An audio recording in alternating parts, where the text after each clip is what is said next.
Couple of years back,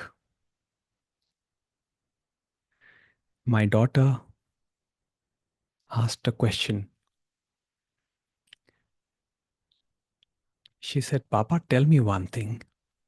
When we clap our hands,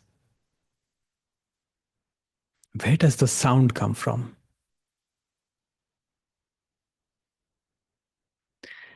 And I told her that, when we clap our hands, there is a mechanical force and that creates a pressure difference. And I gave her the physics of it, as to the mechanics of it, as to how the sound propagates.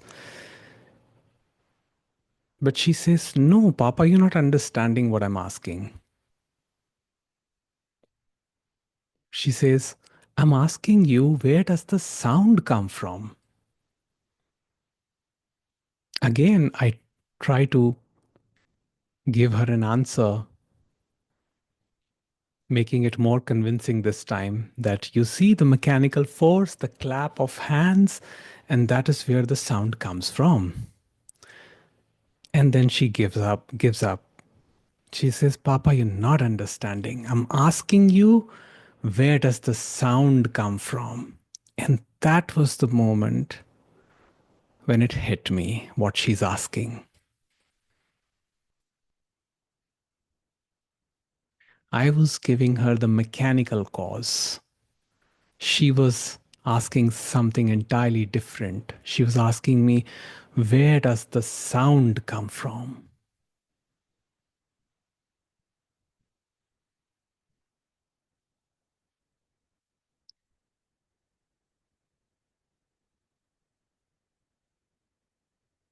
This is the nature of child. The curiosity level just goes to the deep root of things.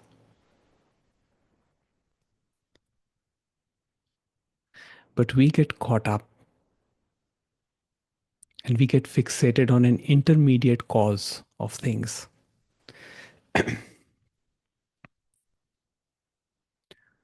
Nisargadatta Maharaj says that if you try to trace the true cause of any event,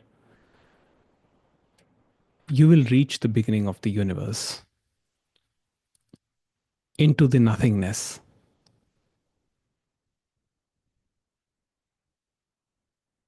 Because there is no true cause, there is no fixed cause of anything.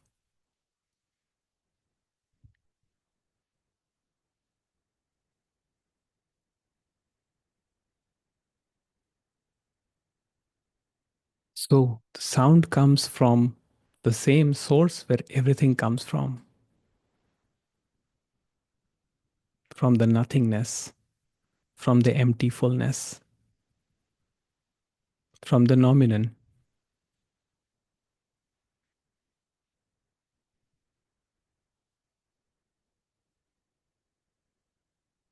How it does that is beyond the comprehension of the limited three-dimensional mind.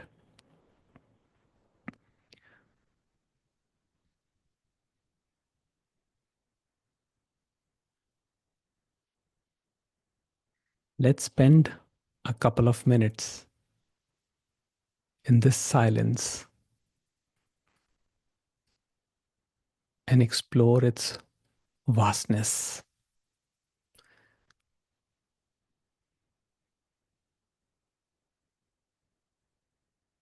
Relax yourself.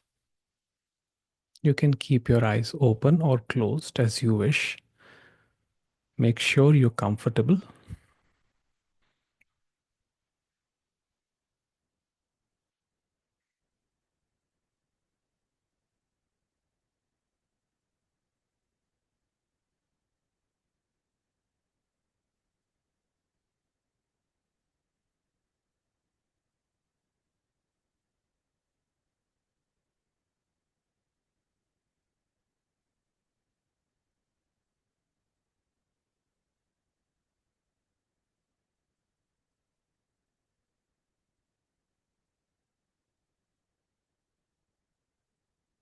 Let's gently Start with the breath. Just observe the movement. Nothing is to be done.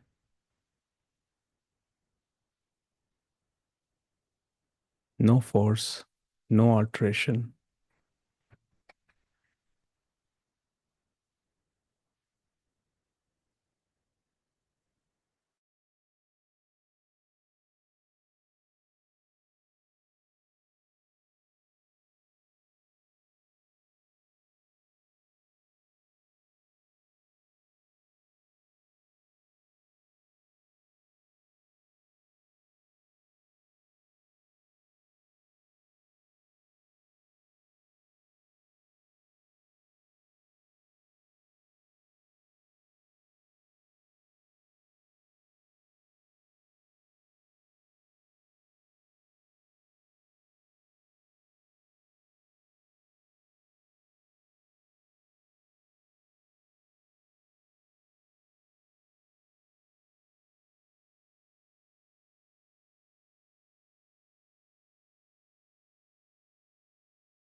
Allow this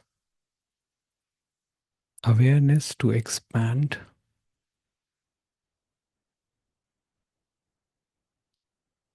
by witnessing everything that arises here.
Allow whatever arises here now,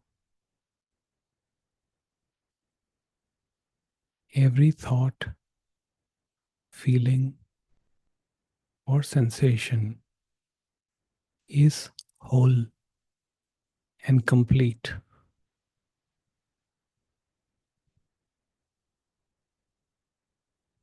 There's nothing to be added, there's nothing to be taken away.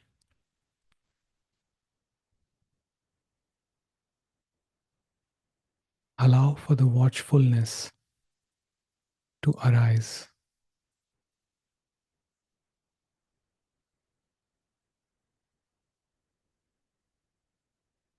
Watchfulness that is detached from the content that arises.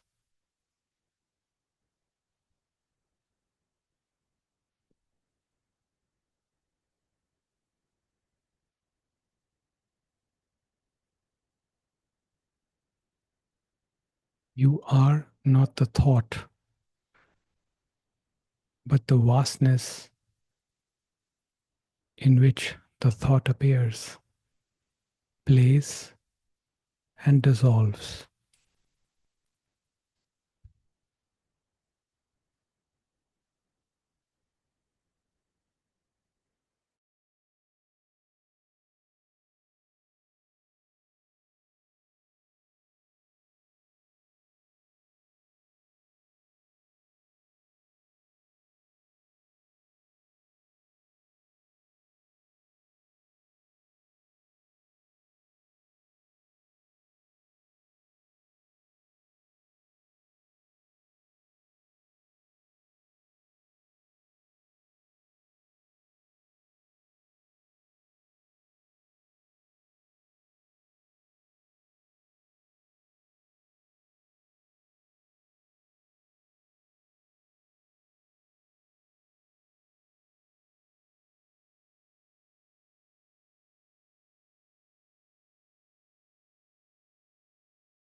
Relax into this being,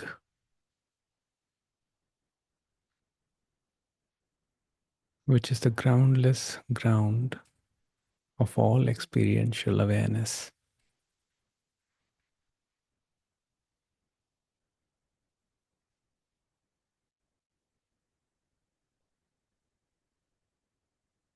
Nothing stands apart from it, but it can stand alone.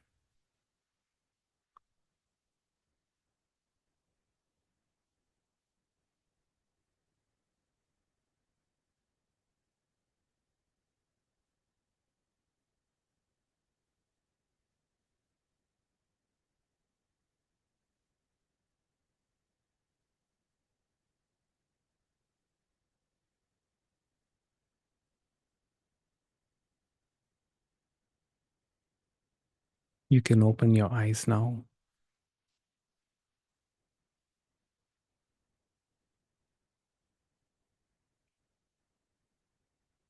slowly, gently.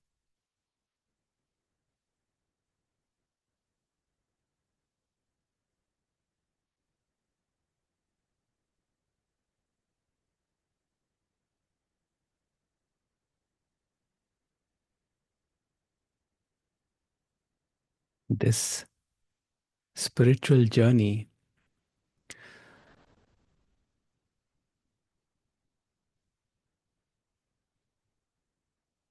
that took place, or I'd say that took shape 8 years back after my father's passing away, as the question, what happens to consciousness after death? But at that time, my understanding of consciousness was different from what it is now. At that time, I associated consciousness with the limited entity, the person, the mind. And the question fundamentally was, what happens to the person? The person that was my father. What happened? Where did it go? Where did he go?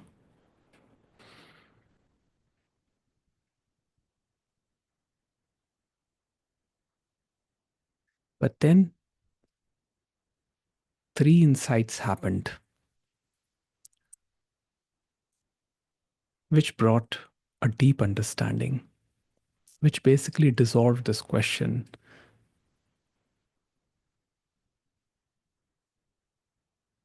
that where my father, where that person went. My first insight was, I don't know. I just do not know anything. Whatever I claim to know has been channeled and filtered through this limited mind, which by nature is biased. It has limited capacity. Its understanding, no matter how sharp it is, has limitations.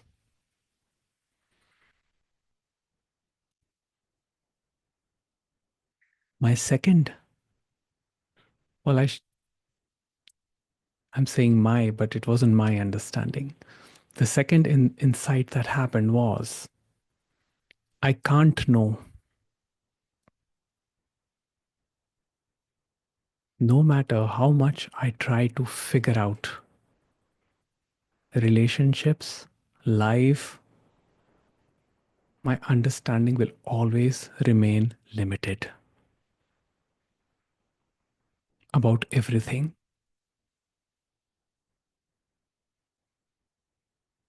So, all the effort that I put into figuring out all the variables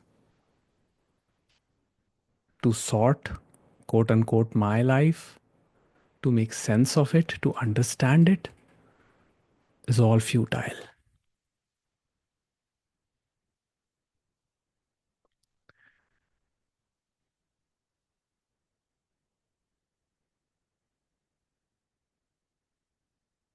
So, all the existential questions as to why God created the universe, why this life, why are we here on this giant ball, decaying under the pressure of gravity and time? Who is born? Who dies? All these questions begin to dissolve because there was an understanding that I can't know. And then, through God's grace, the third understanding happened, which was the final understanding, which even dissolved the first two understandings. And that understanding was there is no individual knower of anything, but knowing is all there is.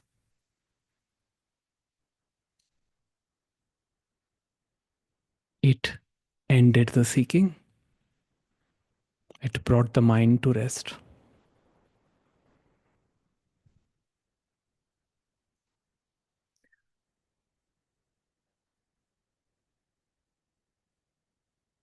When I say it brought the mind to rest, do not misunderstand what I'm trying to say here.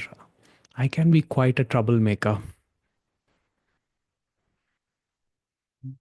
I'm quite an intense person.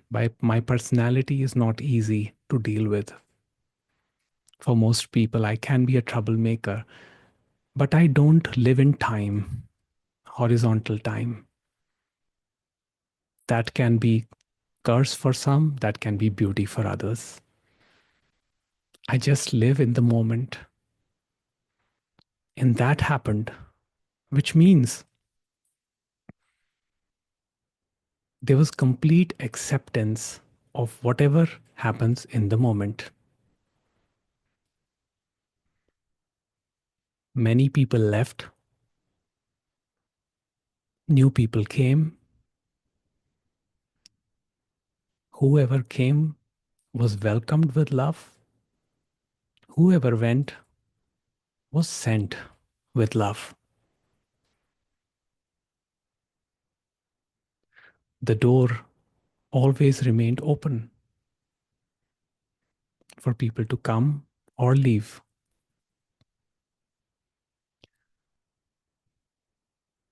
But I did not waste time trying to figure out people, why they are the way they are. Rather, the whole movement went inwards.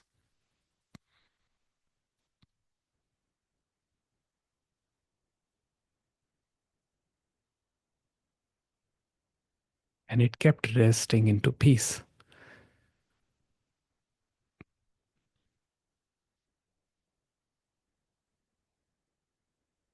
Sometimes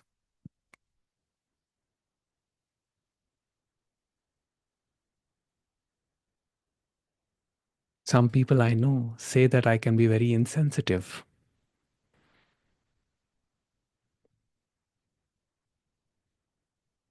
because I'm not giving reactions to their stories. But what they forget is that I'm listening compassionately. And sometimes not saying anything and simply listening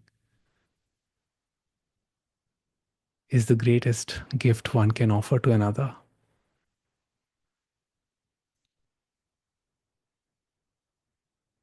It's not always necessary to speak, let alone trying to be right, is a recipe for disastrous relationships. Every time in my past when I've tried to be right, I've lost a relationship.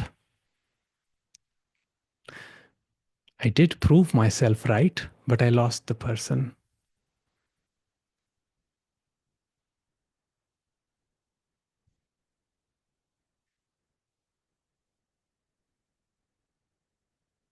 So, this insight that I do not know and I cannot know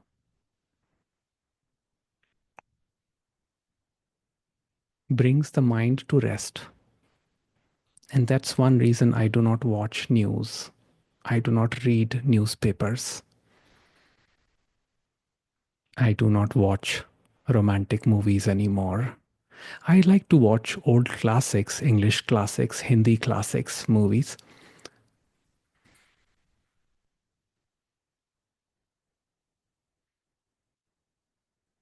And some of them have beautiful stories.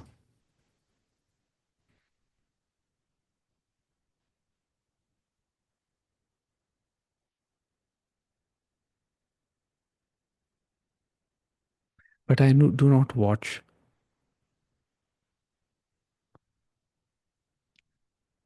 cinema or quote unquote news, which is manufactured by an agency that is more focused on our attention.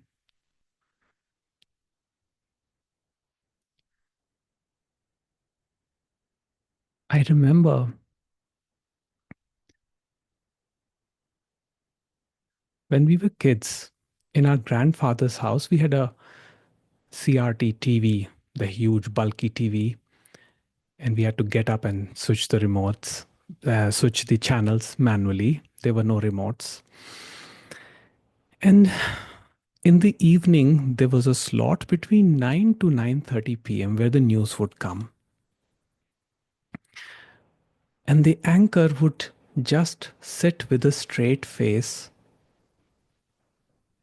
and just would tell the news as it was delivered to them, which was a beautiful thing to me. There was no background music, and it was just half an hour news in the evening. That's it. And the whole family would sit and watch. But they just delivered the news without giving their own personal opinions on what should or should not be. In other words, they allowed us the freedom to form our own opinions, our own thinking, exercise our own thinking, rather than pushing opinions on us through tone or any form of altered presentation. Ah,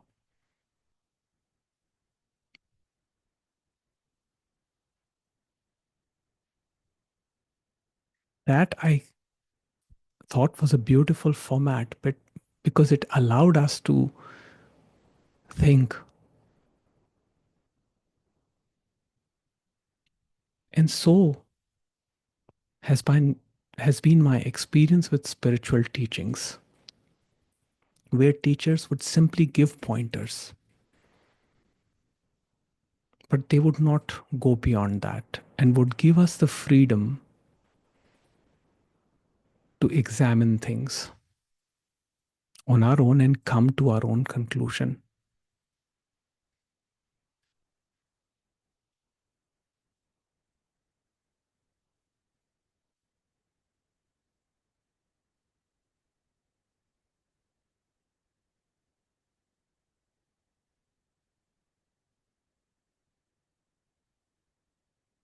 All right.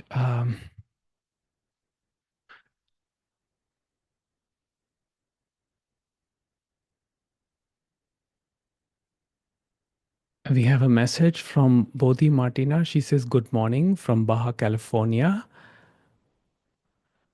Uschi, I love to see you this morning. Your face is so full of sweetness, like a prayer. I'm glad to see all of you here." Well, we are glad to see you too, Martina.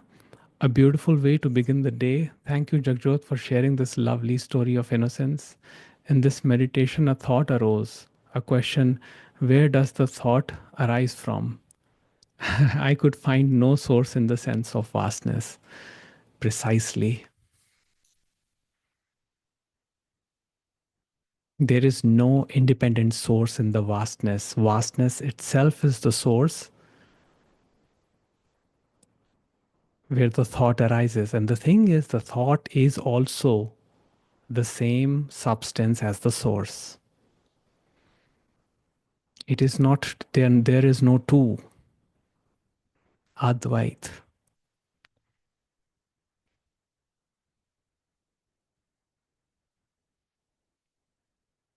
And the vastness that is experienced in this meditation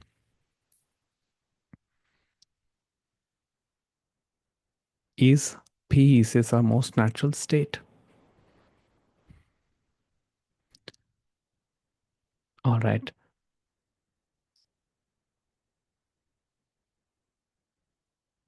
Anybody would like to ask anything or share anything, please raise your hand and I will unmute you.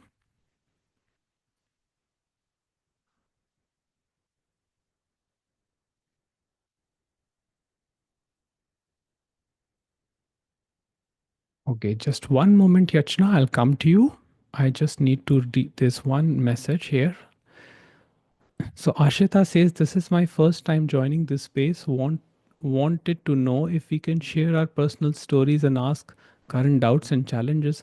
Of course, you can share anything here. Your personal stories. In fact, I more than questions, I enjoy personal stories because sometimes they have so much for all of us. So, yes, please feel free to share anything or ask anything.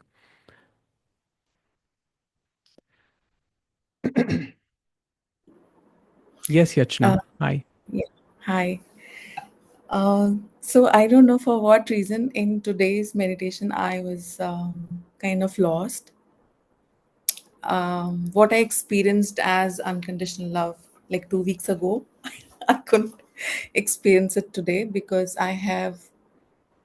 So I was like watching one of your videos about Dark Night of the Soul, and like few months ago I came across this, and I also came across one of my mentors who introduced me to this word, and I could recognize that this is something that I'm going through right now.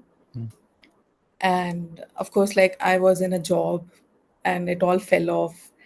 I lost my mom, like you were telling your story. I think I'm just following your footprints, but I have not yet come at a stage where my urge to seeking answers has stopped. Like I am not there yet, this I know. um, I sometimes feel that that dark night of the soul has passed, but sometimes I feel that I just have this plateau sometimes, and then I just go back to the same state of just not feeling to do anything or talking to anyone. Like I'm just aloof.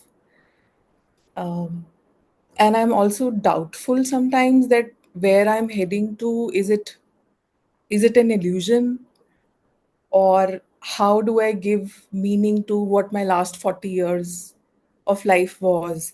Because I think there is some ego which says that it can't be waste, like it has to have some meaning, it has to have some purpose.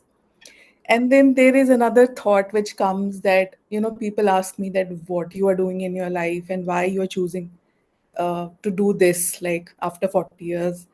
And I feel that, like earlier, I used to feel that I have chosen this, but I came to a realization that there is something that this has chosen me. Like I don't have a role to play, but there is some inner guidance which is like pushing me on this path. Yes. So the thing is that you never started the seeking happened. So what you couldn't start, you can't end. That's the thing. It chose you, the awareness chose you. And here is the thing, Yachna, it will make you completely useless. Completely useless for the world, for the now when I say useless, it does not mean that you just have to quit your job or you just have to leave everything and move to the mountains and caves. No, that's not the implication here. The implication here is you will not be scared to disappoint people when they build expectations from you slowly and steadily. And people do try to trap us into this game of expectations, which is fine. It is, they are on their own journey and it's all good. But we, having tasted the bliss of wholeness, trust it completely. You do not even have the choice to move away from it, you know? So, yes, this, what you're experiencing is what Ramesh would call flip flop. Sometimes the mind would pull back and say, no, no, choose the safe path, choose the blueprint that the world has set up. Otherwise, later you may feel disappointment. Later you may regret that you just wasted your life. Why aren't you following a purpose? A purpose that is not your creation, a purpose that has come about through ideas of others. When we are when we are very happy, is there any purpose? When we are completely joyful, is there any purpose? Do we feel any purpose when we are experiencing, let's say, a euphoric state? There is no purpose. When does the purpose come? Purpose comes when the mind starts moving. It starts moving either into the dead past or into an imaginary future. What will happen? What will I do? What will become of me? Am I on the right track or the wrong track? And it is natural. This is dark night of the soul. It is natural. When we are truly free of all the purposes that have been given to us by others, then we find our true purpose. And this is the beauty. I was just talking to a friend about this today. It was a question on desires.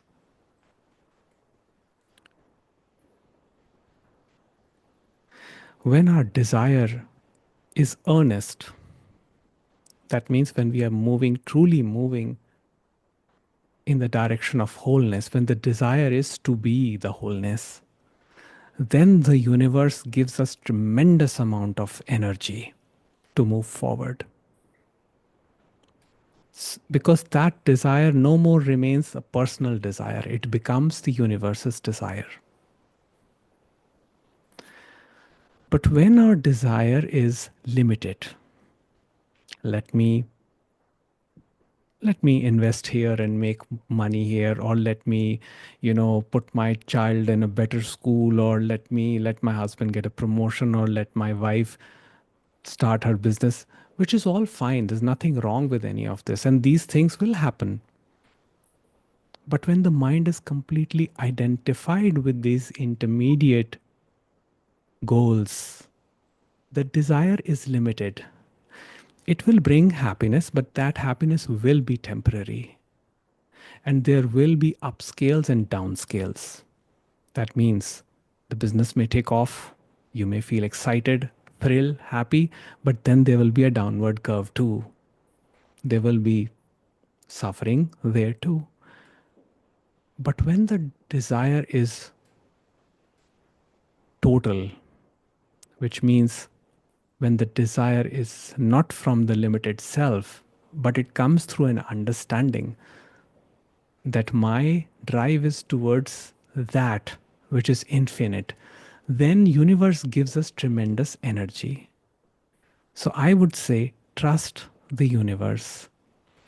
This is where my third insight brought a lot of understanding, that there is no individual knower. I truly cannot know it. I truly cannot know it. So falling in love with this unpredictability and accepting that it can be any outcome brings peace. So what? So what if, you know, if nothing happens, what's the big deal? Right now, here, what am I? I'm peaceful right now here. And it is natural to, have these concerns and thoughts in meditation. It's okay. Its mind is doing its job, so it's all fine. I don't see that as a problem. But the thing is that since you are in the grips of awareness, the awareness itself will guide you. So I would say just put all your trust in that awareness. And the action that comes out of a still mind is the best action, because that action does not have an agenda. So there's no doership in that. Even worldly wise, you will know the right things to do. You will have different, life is material and it has to be lived like that. There will be things in your life uh, where it will be required for your mind to discern whether you need to take a decision here or there. All it will do is it will bring more clarity into your decisions, because they will not come from restlessness of becoming something. They will come from this peace that I will invest in this, and I don't care whether it gives me return or not. I will just do my best. That's it. Yeah. It all makes sense. I think I catch myself getting attached to the outcome what I'm creating. Though I love what I create, but that attachment to what it was going to turn up to gives Yes. me restlessness. But It yeah, is thanks for this clarity. it is all natural. It is natural, even natural to have expectations with of the outcome. It is fine, but yes, it is going to cause pain too. But slowly, the awareness itself will guide you and bring you to that place where you will find yourself detached to the outcome. And then the highest creative expression comes out. Yeah, true. All right. Thank you so much.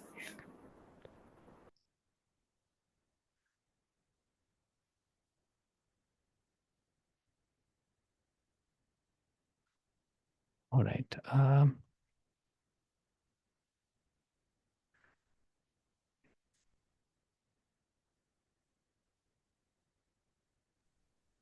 Yes, Anamika.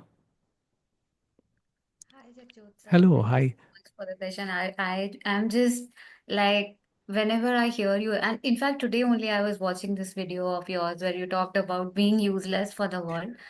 And that is something that has been going on with me for the last few months. And as Yachna said, like for me as well, like I feel like the seeker has been exhausted, but then again it comes up. Yeah. So there is this duality which takes over, and also I feel in a way that I know it's the mind chattering that it tells me that it was better off when when you were not knowing about all this and you were not in this teaching. So it kind of becomes like a tug of war. So my question is, firstly, like there is this conflict which I can clearly see that there is, and sometimes there is just the space which I can feel and I feel at ease. But a lot of times what I feel is that that energy, like that ego, where it gets very loud, like it becomes Yeah. very loud, and I'm just not able to like break out of it. And it feels very distressing and it creates a lot of conflict in the body. So it becomes very difficult to manage that. And also, on top of that, like there is this shame that, oh, why you're going through this, like you shouldn't be going through this, like you already know this, but still you're, so that is just adding more to the suffering. And another thing is like what I have been going through is like it feels like when we are on this journey we feel very isolated because you don't relate to people, you don't relate to world. So it's like, again, sometimes the story comes up as like, it was better off before. Like, why are you so invested into this? And your old um friends, your everything that you knew earlier, it kind of like seems like it falls apart, and you are like alone in this journey. So my question is like, how do we navigate this? Like basically having no emotional support, and it feels very overwhelming at times. And also, I'm also dealing with burnout with regards to my job. So yeah. Mhm. You know, I would agree that life was better before knowing all of this. I would agree with that. But here's the thing, you don't have a choice. The need of the human organism, the pull of the source is so strong that even if it gives you the worst adversities in life, you have no choice but to take that path. That means it can rip you off everything. Everything means everything. Even your close people who are close to you, your loved ones. When the wholeness, the source decides to pull you, it does not care of what the limited mind thinks, because the process is that it is devouring the limited mind. And it is so beautiful that you will always be ready to undergo this dark night of the soul that you and Yachna are experiencing right now, even if it is painful. I mean, read all those accounts of, the Christian mystic Teresa Avila or Julian of Norway. I mean, it's beautiful poetry. The pain they express, the pain they have expressed in those texts. I mean, I'm not an expert. I came to know about them through a friend of mine, but they're beautiful, you know.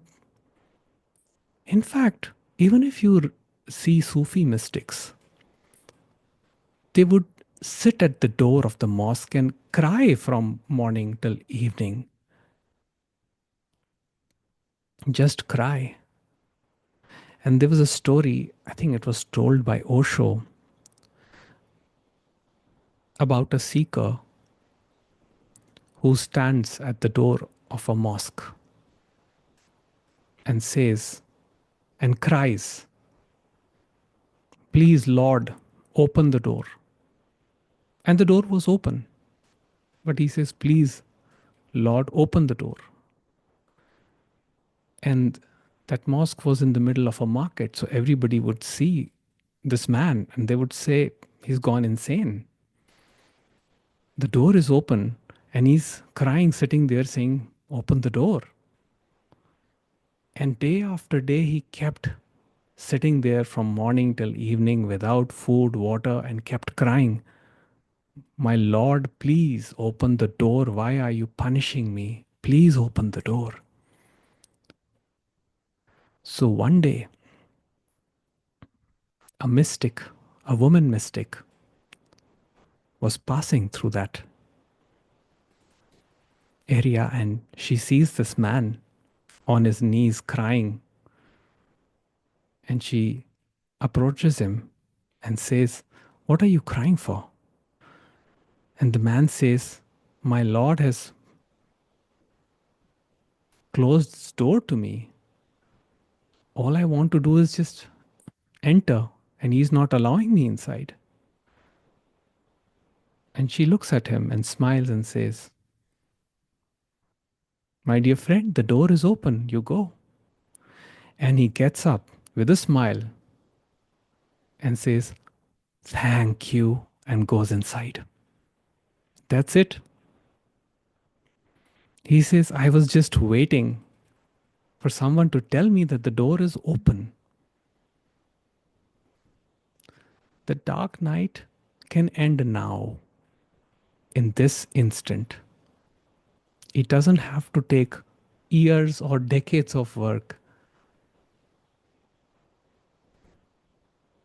If the understanding comes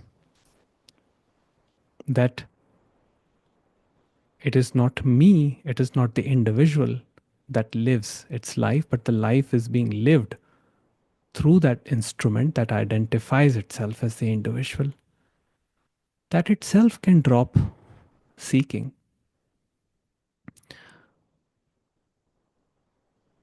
Now, as far as your particular situation is concerned, so addressing that practical aspect,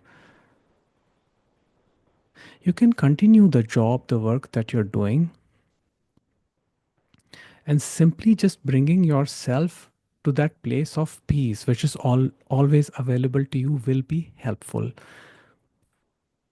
Now, do not be hyper vigilant as such. Do not become vigilantly watchful and force this process. Let it be very natural, which means whenever you remember to be, whenever you notice that thinking is happening, bring yourself here.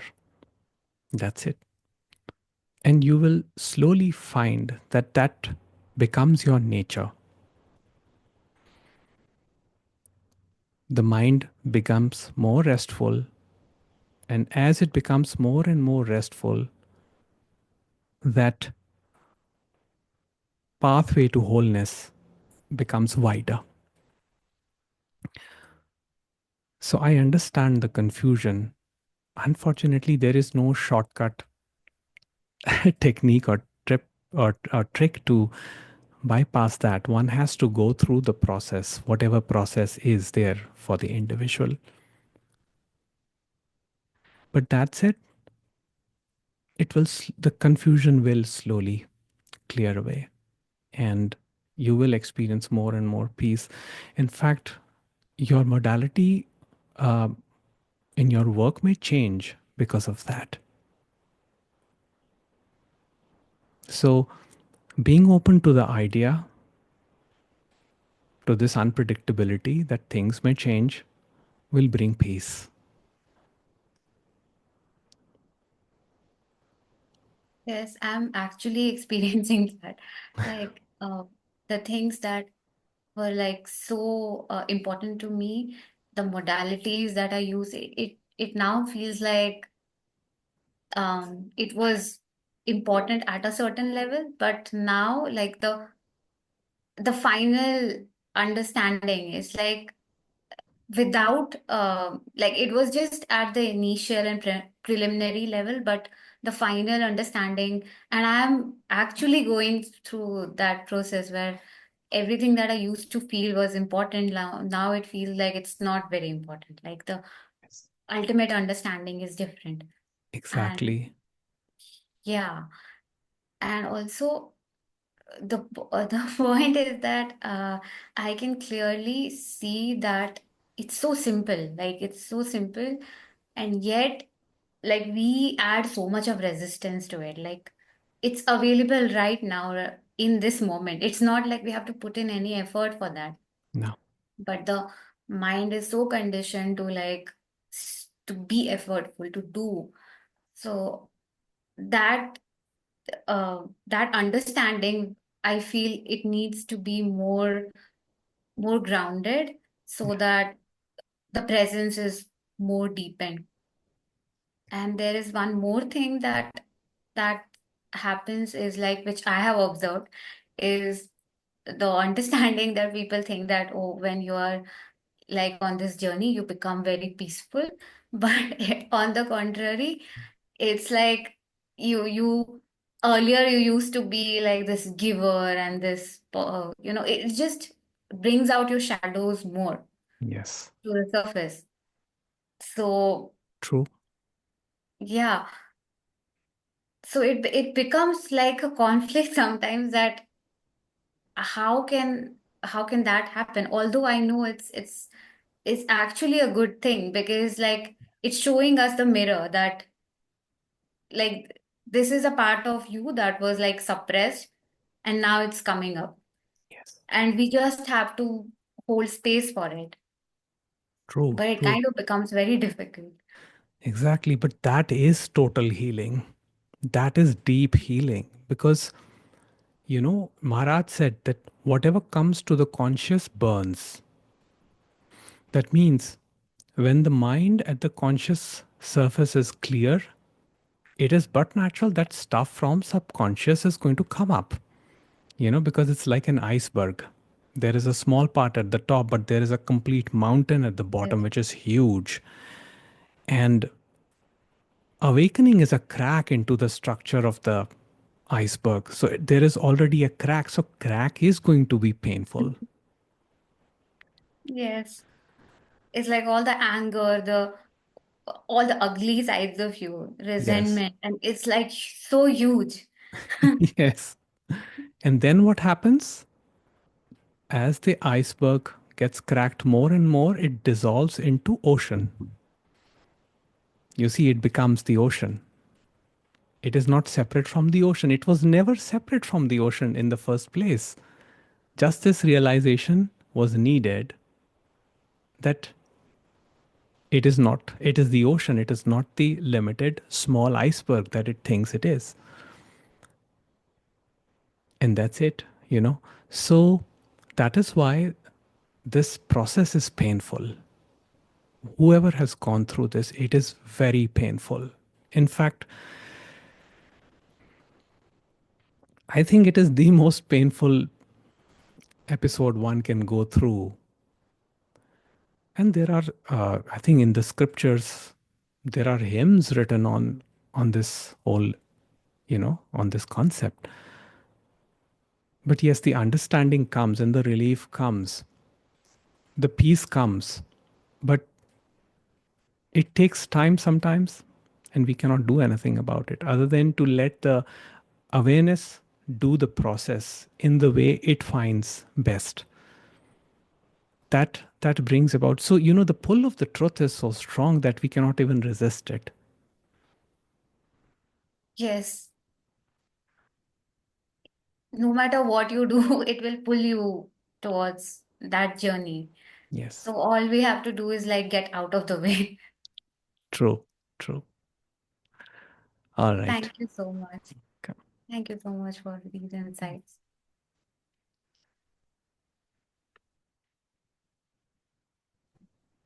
Yes, Ashita. Hi. Hi, Hi. hi. It's my first time here. Yeah. So I'm not sure if there is a specific format to asking questions, but basically what I don't watch a lot of YouTube. I've seen a few of your videos, but my journey has been such that I have always believed that the wisdom is somewhere within us. And when I'm watching things or reading things, I feel like the mind is so fickle that it starts to relate to the ideas of others. Hmm. So I really don't have a lot of conceptual knowledge related to um, non-duality or whatever these things are. But my journey has been such that I am 28 right now, and I'm a psychologist by profession. And I think my default setting all my life was existential crisis. So from childhood, I was just asking what the purpose of things is, and I could only understand that maybe helping people was the only thing I was capable of doing. So I chose this profession.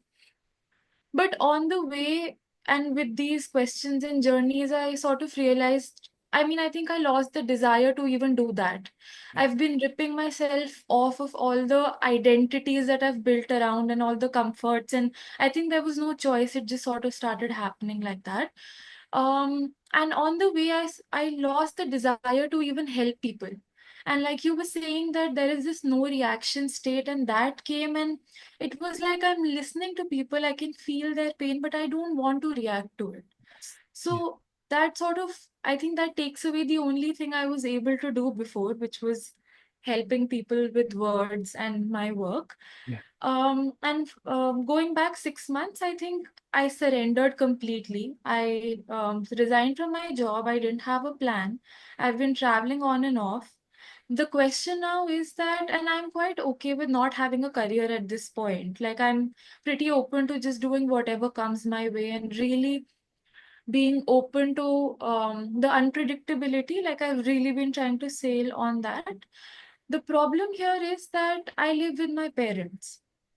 And I feel like I'm okay taking the brunt of all of my harsh decisions, but here it seems like it's going on to them because they see this happening, they suffer. This means that financially, I do have some savings, but most of it is coming from them. I live in their house, I eat what they bring.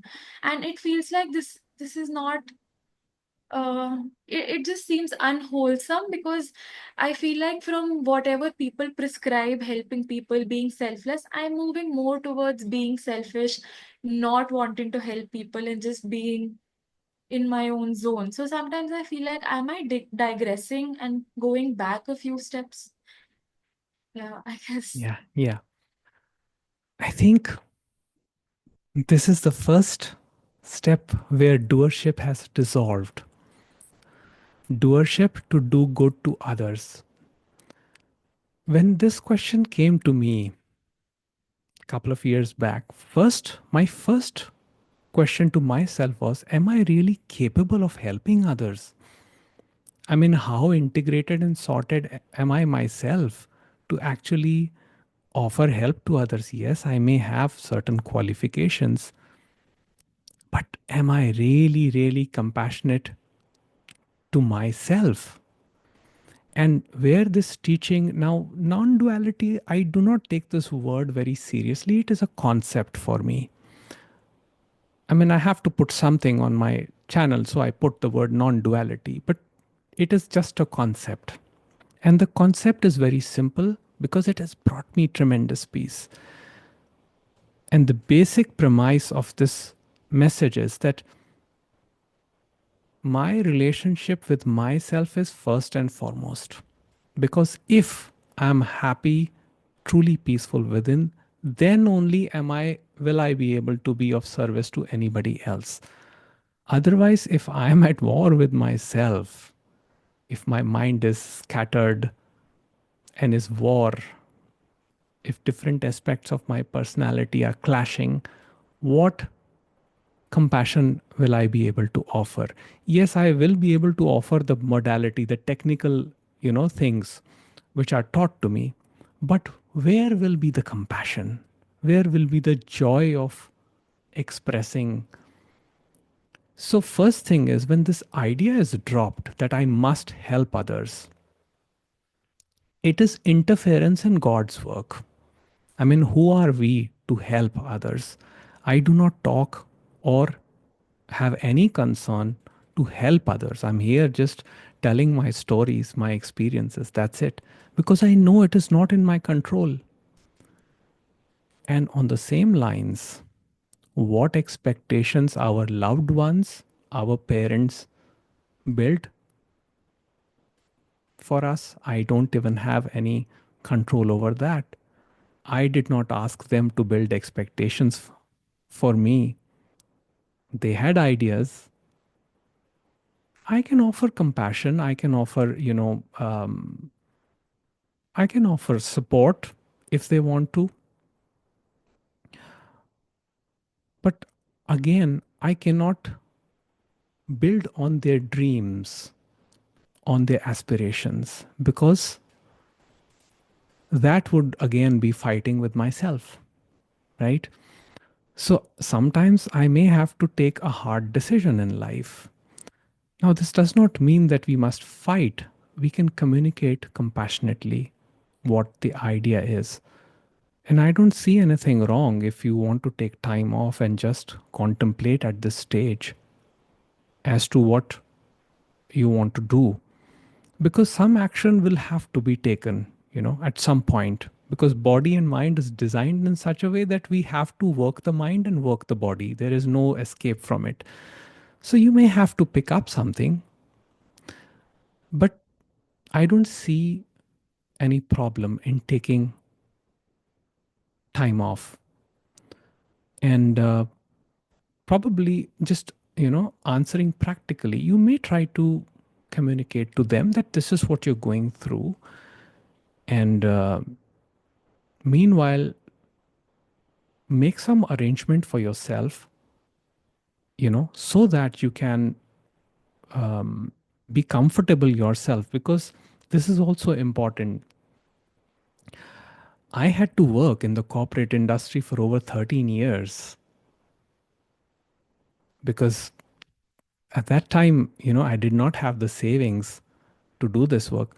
Now, with God's grace, I get so much support and love from you all that I'm able to make a living out of it. But at that time, it was not a possibility. So, some practical decisions will have to be made in that case. But I do not see anything wrong in your approach of not, you know, going with this thought of helping others, but to simply self reflecting. That's what it is, right? You want to spend some time in self reflection, which is beautiful. I've spent 4.5 years in self reflection. I didn't do anything for 4.5 years.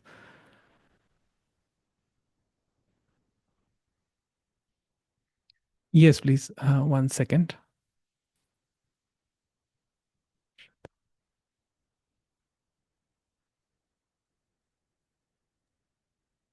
Yeah, I feel like the past 4 months I've been self-reflecting while doing absolutely nothing else. And I think past few years, I can't even count how many, maybe 10, 12 years have mostly just been self-reflection while also doing whatever was assigned to me. Yeah. But like you said, that some action needs to be taken. And I realize that some action needs to be taken. But Mhm. none of it really feels like it's coming from within. I don't think I have any passions or any hobbies anymore. I'm mostly just very okay with being alone, being quiet, and I don't feel pushed or motivated towards anything at all anymore. So I don't know when that action needs to be taken now because nothing comes to me. I feel like maybe it's just money that is making me take an action. And then again, I question, but was money supposed to be the only motivation for me to live and work? Yes. So I don't know. Like, again, I'm just thinking, is there a possibility that I'm actually digressing and moving away from whatever the path was supposed to be? Because I am practically taking money from my parents, like their hard earned money because they work. And now I'm just sitting here in my own spiritual bliss, or I don't know, not bliss, but whatever you want to call it, it just seems wrong sometimes for other The, people. the thing is, you're not in charge of this. It is happening. And, at some point, some action will happen. You will find some calling and some action will happen. But till then, there is no option but to wait and accept the unpredictability of this given moment. There is no point resisting or fighting it because that will just increase the suffering. Yes, it may happen that your parents' money may get wasted. I mean, my mother is here in the satsang. She knows how much money I have wasted. So that happens too. But eventually you will find the path, whatever path, and we all have our own unique paths. It doesn't have to be that we all have to talk about non duality, or extending compassion can have in multiple ways, in many ways, and you will find your unique way too. Just keep moving with the self reflection, and keep yourself open to ideas and try and experiment. Getting only this thought that I'm wasting my parents' money or time, or this guilt which is coming up, is the only resistance which is happening. Otherwise, life is simply flowing through you in a very beautiful way where all this exploration is happen. Give all your focus and the working mind, right, your creativity into this, channeling your energy into this, rather than the thinking which is concerned with an outcome. What if I'm digressing? You cannot digress from the truth, because You can take detours here and there, but eventually the pull of the truth, that the source is so strong that no matter where you go, once it has, if you're here, if you're here, if you have been through these teachings, or if you have even been exposed to a little bit of it, it is, the pull is evident, it is already there, and it's just going to take you whenever it is meant to be. So I would say just relax and do whatever is coming naturally, right? Okay. All right. I think I'll just read a couple of chat comments before we conclude.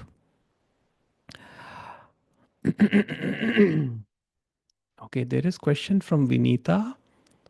She says, Namaste. If control is an illusion, then why even try laws of attraction and manifestation? Well, do not try. Do not try and see what happens. In fact, the energy of trying, the energy of attraction itself, when control is associated with attraction, it is a dense energy. Energy has three manifestations: tamas, rajas, and sattva.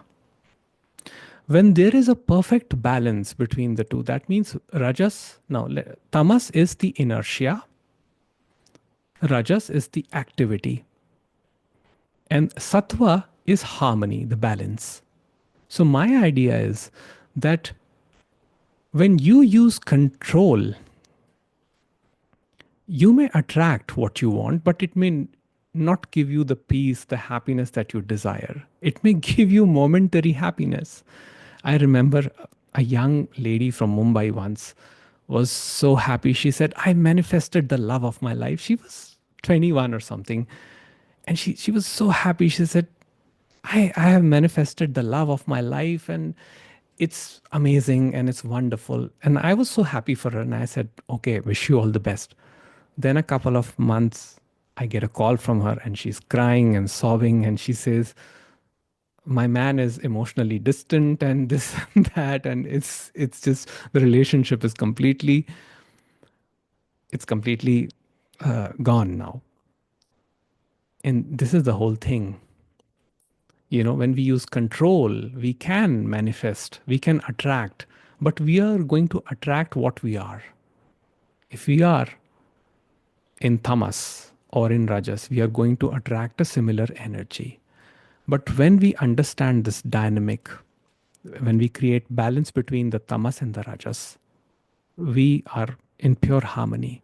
Then there is not even a need to attract anything, because whatever is required, the universe itself brings into manifestation. In the state of being, you attract what is of the highest value, because there is not even a desire to attract anything. Okay, there's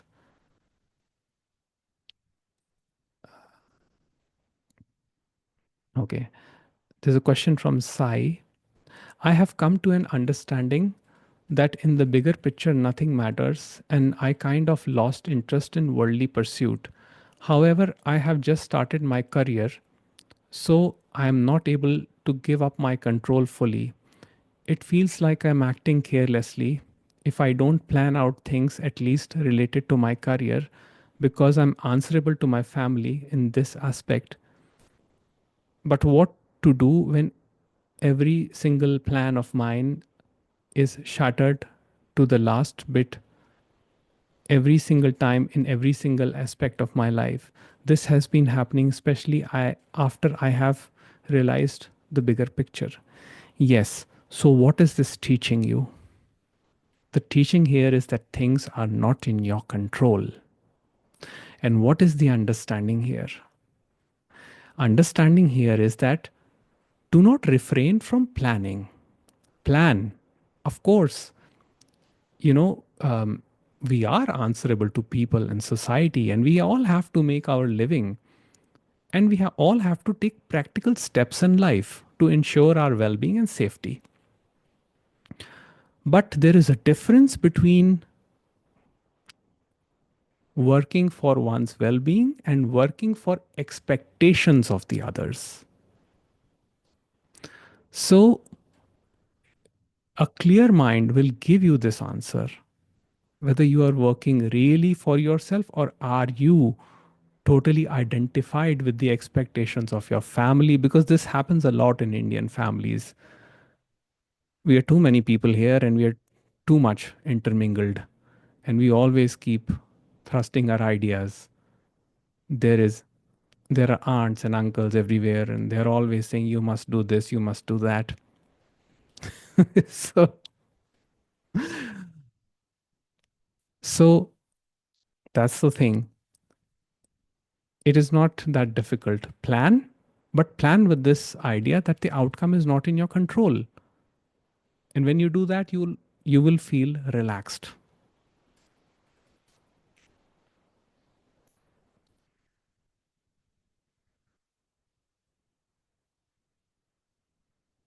Okay, Anamika says, I needed to hear this. I have stopped offering sessions for this very reason. Okay, if that is your decision, although uh, I would not suggest that you can experiment with this and you can actually try to offer sessions in a different way. I was I did a podcast recording with a healer a couple of months back, and she also works with trauma, with people who have trauma.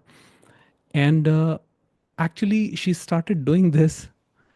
After every session, she would hand her clients a note that says, "You are not the doer." So,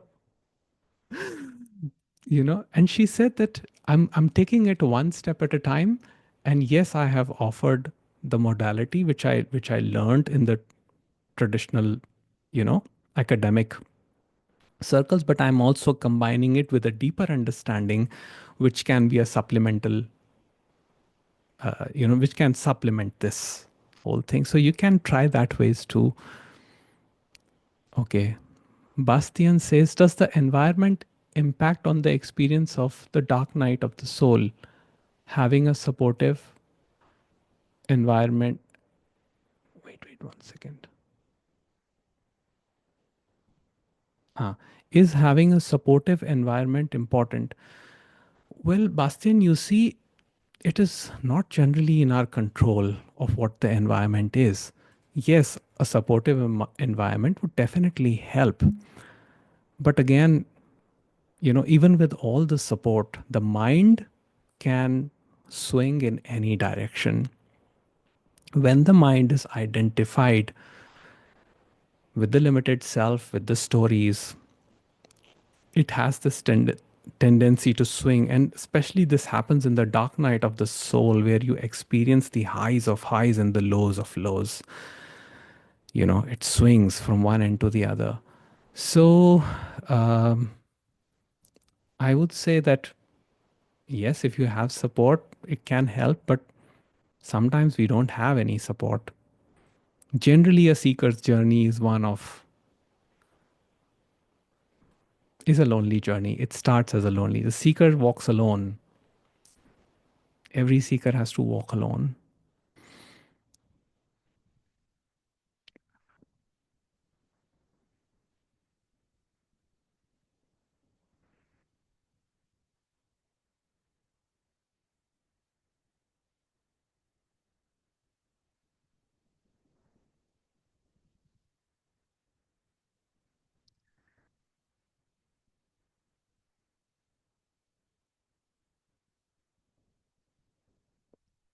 So let's conclude today's session, and I would just say that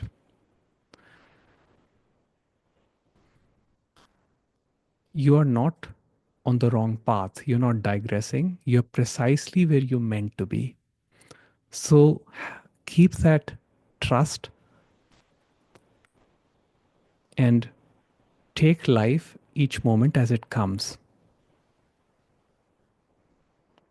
And simply relax. There is only one pointer. Just relax, nothing else. You're home. You're already home. There is no grand experience. There's nothing to be found. There's no enlightenment. There's nothing, no awakening, nothing at all. It is all concept. You already are here, complete, whole, full. So let this journey, let the awareness do its job. Thank you so much. Wish you all a great day. Peace to all of you. Love to all of you.